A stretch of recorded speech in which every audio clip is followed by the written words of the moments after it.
को जय मसीह की दोस्तों। प्रभु यीशु मसीह में मैं आप सबों का स्वागत करता हूं हमारे इस यूट्यूब चैनल पर। और जो पहली बार हमारे इस चैनल को देख रहे हैं, इस वीडियो को देख रहे हैं, वो सब्सक्राइब करना ना भूलें, उसे सब्सक्राइब कर लें और बेल आइकन भी दबा लें। इससे आपका भी प्रेम हम पर होगा और इससे थोड़ा बहुत आपसे हमें सपोर्ट मिल जाएगा। और कमेंट भी कीजिए, अच्छा लगे तो परमेश्वर के नाम में आमीन तो ज़रूर लिखिएगा। तो आज हम प्रभु के वचनों से कुछ मैं बताने के लिए आज मैंने ये पहल किया है कि जब हम प्रभु के वचनों के साथ बढ़ते जाते हैं तो हमें प्रभु और भी हमें अधिक से अधिक सिखाते जाता है। तो आज का मेरा विषय जो है वो कलीसिया की सेवकाई के बारे में, कलीसिया सेवकाई के बारे में, कलीसिया की सेवकाई के बारे में मैं आप लोगों के बीच में कुछ बातें रखना चाहता हूँ। उसमें कुछ पॉइंट मैंने बनाए हैं, वो मैं आप लोगों से पहले कह दूँ। कलीसिया के स्वभाव में एक आत्मिक स्थान, पहला पॉइंट जो है वो कलीसिया के स्वभाव में एक आत्मिक स्थान। ये जो कुछ पॉइंट है मैंने वो यहाँ पर लिखे हुए हैं, लेकिन उससे पहले हम देखेंगे कलीसिया की सेवकाई में क्या क्या बातें आती है, उसको मैं आप लोगों के बीच में रखना चाहूँगा। कलीसिया क्या है? सबसे पहले मेरा एक सवाल है कि कलीसिया क्या है। यदि आप जानते हैं तो नीचे आप कमेंट बॉक्स में लिख सकते हैं और बता सकते हैं कलीसिया क्या है। लेकिन आगे मैं बताने चाह रहा हूँ और आप ध्यान से सुनते रहिएगा।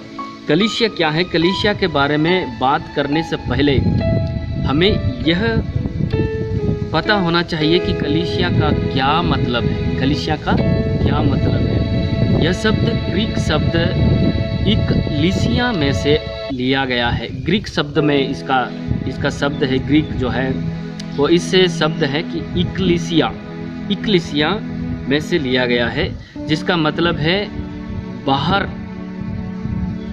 बुलाया हुआ। क्या है मतलब? उसका मतलब है बाहर बुलाया हुआ। सामाजिक साहित्य में नए नियम के समय इसका मतलब था। जब नए नियम में इसका मतलब जो था वो लिखा हुआ है कि बाहर बुलाया हुआ। तो उससे हम आगे जाते हैं तो जैसे हमें जानने को मिलता है कि लोगों की सभा, वो क्षेत्र सभा या दूसरी सभा जो किसी लक्ष्य के लिए होती है, उनके लिए इस्तेमाल किया जाता था। नए नियम में इसका एक खास मतलब है कि विश्वास करने वाले मसीही लोग जो आराधना करने के लिए और एक दूसरे का विश्वास बनाने के लिए और यीशु मसीह के जी उठने के सुसमाचार को फैलाने के लिए इकट्ठा होते हैं, जिसके बारे में बताया गया है। कलीसिया ये है कि कलीसिया की सेवकाई के लिए अति महत्वपूर्ण है। एक कलीसिया की सेवकाई के लिए अति महत्वपूर्ण है कि हम कलीसिया की सत्य स्वभाव को अपने मन में रखें। जैसे बाइबल शिक्षा देती है, अविश्वासी तथा मसीह अभी भी, कहीं अविश्वासी या मसीही लोग भी अभी भी यही सोचते हैं कि कलीसिया एक भवन है या आराधना करने वाला एक जगह है या फिर एक बहुत बड़ा चर्च है। ऐसे ही लोग अभी भी उनकी सोचते हैं कि या आराधना करने का स्थान ही समझते हैं लोग। लेकिन कलीसिया वो है जो वास्तव में यह कि परमेश्वर के द्वारा बुलाए गए लोग, वास्तव में जो परमेश्वर के द्वारा बुलाए गए लोग कलीसिया हैं। हम खुद कलीसिया हैं। तो हमें जानना यह ज़रूरी है कि बुलाए गए लोग का समूह, जो हम परमेश्वर के बुलाए गए लोगों का समूह जो है वो कलीसिया है। कोई आराधना या भवन कोई नहीं है। परमेश्वर के बुलाए हुए लोग जो हैं आराधना तथा परमेश्वर के उद्देश्यों को पूरा करने के लिए उसको एकत्रित होते हैं वे लोग। कलीसिया का अर्थ है स्थानीय कलीसिया। जैसे कि आप कोई भी जगह पकड़ लिए, अपने अपने गांव या स्थान की कलीसिया, लोगों जो परमेश्वर के बुलाए हुए हैं वे। कलीसिया का स्वभाव में एक आत्मिक स्थान। अब जाएंगे हम अपने उस बात पे। तो कलीसिया कौन है आपने समझ लिया। कलीसिया हम खुद हैं जो परमेश्वर के द्वारा हमें बुलाए गए, परमेश्वर के द्वारा हमें अलग किए गए, उनके सुसमाचार को फैलाने के लिए, उसकी स्तुति प्रशंसा करने के लिए हम लोग कलीसिया हैं। तो हमारा स्वभाव कैसा होना चाहिए वो यहाँ पर मैं आप लोगों के सामने बोलने जा रहा हूँ। कलीसिया का स्वभाव में एक आत्मिक स्थान होना चाहिए और एक आत्मिक सेवकाई पहला पॉइंट है आत्मिक सेवकाई। उसमें कुलुस्सियों की पत्री उसका पहला अध्याय का 27 वचन कहता है, जिन पर परमेश्वर ने प्रकट करना चाहा कि उन्हें ज्ञात हो कि अन्य जातियों में से उस भेद की महिमा का मूल्य क्या है, और वह यह है कि मसीह जो महिमा की आशा है तुम में रहता है। हमें जानने की बहुत ज़रूरत है।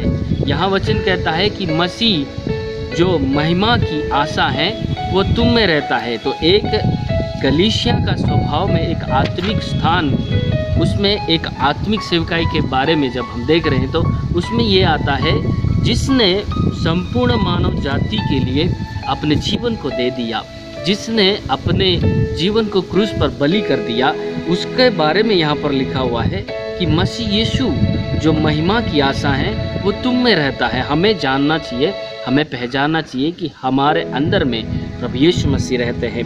मसीह जो महिमा की आशा है तुम में रहता है।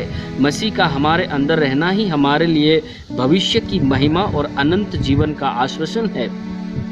मसीह का हम में वास करना और हमारे उसके साथ घनिष्ठ संबंध ही केवल हमें स्वर्ग प्राप्त करेगा या नहीं, इस संदेश को दूर कर सकता है, इस संदेह को दूर कर सकता है। उसके पाने का अर्थ है कि जीवन पाना, जैसे वचन में लिखा है। परमेश्वर की स्तुति हो। देखिए, हमारे अंदर में यीशु का वास करना और हमारे अंदर में यीशु का रहना ही स्वर्ग की आशाएं, स्वर्ग का घनिष्ठ संबंध हमारे साथ जुड़ा होता है। यहाँ पर लिखा रोमियो 8:11 में, यदि उसी का आत्मा जिसने यीशु को मरे हुओं में से जिलाया तुम में वास बसा हुआ है। मैं फिर से आपको ये वचन पढ़ूंगा। रोमियो की पत्री 8 अध्याय उसका 11 वचन कहता है, यदि उसी का आत्मा जिसने यीशु को मरे हुओं में से जिलाया तुम में बसा हुआ है, तो जिसने मसीह को मरे हुओं में से जिलाया वह तुम्हारी नश्वर देह को भी अपने आत्मा के द्वारा जो तुम में बसा हुआ है जिलाएगा। एक उद्देश्य, एक लक्ष्य को हमें जानना है कि उसकी आत्मा, उसका परमेश्वर प्रभु यीशु मसीह का वास हमारे अंदर में होता है। दूसरा पॉइंट, एक आत्मिक संदेश। कुलुस्सियों की पत्री उसका 1 अध्याय उसका 25 वचन कहता है, जिसका मैं परमेश्वर के उस प्रबंध के अनुसार सेवक बना जो तुम्हारे लिए मुझे सौंपा गया, ताकि मैं परमेश्वर के वचन को पूरा प्रचार करूं। परमेश्वर की स्तुति हो। कहा गया है कि बहुत सारे ऐसे भविष्यवक्ताएं उठ खड़े होंगे, बहुत सारे लोग ऐसे आ जाएंगे, लेकिन उसमें हमें सावधान होना है कौन सा परमेश्वर का वचन है और कौन सा परमेश्वर का वचन नहीं है। आज जो बाइबल से यहाँ पौलुस खुद लिखता है कुलुस्सियों की पत्री को, और पौलुस कहता है पहला अध्याय उसका 25 वचन में कि वचन का, किसका वचन? परमेश्वर का वचन का पूरा प्रचार करूं। इसका मतलब है कि अपनी कहानी नहीं, अपनी बनाई हुई बातें नहीं, अपनी गढ़ी हुई कहानियां नहीं, बल्कि परमेश्वर का वचन जो उसने पाया है उसी को वो प्रचार करे। यानी विश्वास की नींव पर दृढ़ बने रहो। यहाँ ध्यान दे इन बातों पर जिन्हें पौलुस लिखता है। मनुष्य की वे जिम्मेदारी और कियाई जिन्हें मसीह के सामने खड़ा होना अवश्य है, वो आप वचन को प्रचार करते हैं तो वचन का पूरा प्रचार करना जरूरी है। हर कोई व्यक्ति जो प्रभु का वचन को प्रचार करता है उसको परमेश्वर के वचन को पूरा प्रचार करना जरूरी है। तीसरा पॉइंट देखने हम जा रहे हैं, एक आत्मिक उद्देश्य के लिए। ये भी कुलुस्सियों की पत्री उसका 1 अध्याय उसका 28 वचन में लिखा है, जिसका प्रचार करके हम हर एक मनुष्य को चेतावनी देते हैं और सारे ज्ञान से हर एक मनुष्य को सिखाते हैं कि हम हर एक व्यक्ति जो मसीह में सिद्ध करके उपस्थित करें। हर एक व्यक्ति को परमेश्वर के वचनों से सिखाते हैं और परमेश्वर का वचन प्रचार करके मनुष्यों को चेतावनी देते हैं और सारे ज्ञान से, यानी परमेश्वर के ज्ञान से लोगों को सिखाते हैं, समझाते हैं। उस हर एक व्यक्ति का यही कर्तव्य है कि मसीह में उसको सिद्ध करके उपस्थित करे। आत्मिक उद्देश्य के लिए परमेश्वर की स्तुति और महिमा हो। तो चौथा पॉइंट है कि एक आत्मिक लोगों के द्वारा कलुसियों की पत्री उसका पहला अध्याय 9 से लेकर के 14 तक यहाँ पर वचन में आप लोगों के सामने पढ़ूंगा।